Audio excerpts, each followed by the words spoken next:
போய்கொண்டே தான் இருக்கிறது, ஆய்வுகள் போய்கொண்டே தான் இருக்கிறது. ஏன்? ஏன்னா அங்க ஆண்டவருடைய கரம் இருக்கிறது. அல்லேலூயா. ஆண்டவருடைய பிரமிக்கத்தக்க அதிசயமான கிரியை இருக்கிறது. மனுஷன் என்னதான் முயற்சித்தாலும் முழுமையாக அதை புரிந்து கொள்ள முடியாது. விசுவாசிக்கிறீங்களா? இப்ப நீங்க சொல்லுங்க, நான் பிரமிக்கத்தக்க அதிசயமாய் உண்டாக்கப்பட்டபடியால் உம்மை துதிப்பேன். அல்லேலூயா.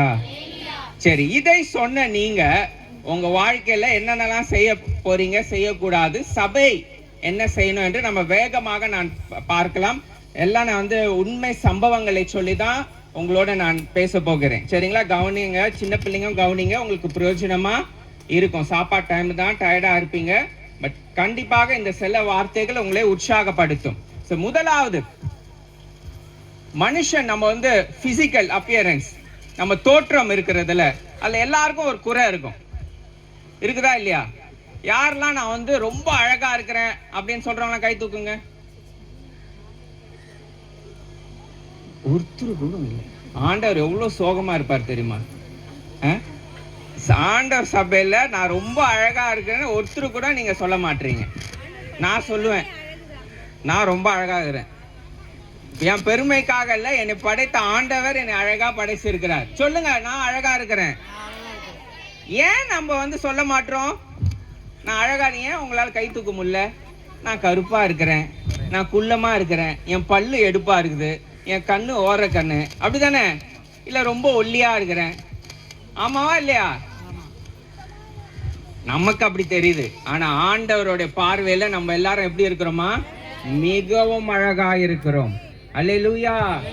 அதனால தான் நம்மை குறித்தே நம்ம என்னது, எனக்கு இப்படி இருக்குது, அப்படி இருக்குது, நான் இப்படி இருக்கிறேனே அப்படின்னு போய் ஃபுல்லா போய் மேக்கப் போட்டுன்னு இருக்கக்கூடாது. மேக்கப் போடலாம், பட் நான் அசிங்கமா இருக்கிறேன், இன்னும் கொஞ்சம் அழகா ஆக்கணும் அப்படின்னு மேக்கப் போடாதீங்க. சரியா? அதே போல மற்றவர்களை நாம் அவங்களுடைய தோற்றத்தை பார்த்து என்ன பண்ணக்கூடாது? கேலி செய்யக்கூடாது, குறை சொல்லக்கூடாது. இன்றைக்கு அந்த காரியங்கள் நிறைய ஆயிடுச்சு. சில பெற்றோர்களே என்ன பண்றாங்க, பிள்ளைகளை அவங்க தோற்றத்தை வைத்து திட்டுறாங்க. அம்மாவா இல்லையா? எங்க ஸ்கூல்ல சமீபத்தில் 2 நாளைக்கு முன்னாடி நடந்த ஒரு காரியம்.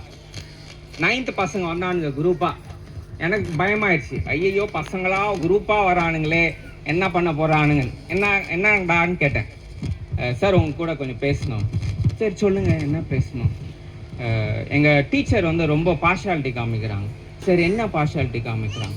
பசங்களை மாத்திரம் தனியா கூப்பிட்டு எங்களுக்கு பேர் வைக்கிறாங்க. சரி, என்ன பேர் வச்சாங்கடா? பஃபலோன்னு கூப்பிடுறாங்க. சரி, பஃபலோனா என்னடா அப்படின்னு.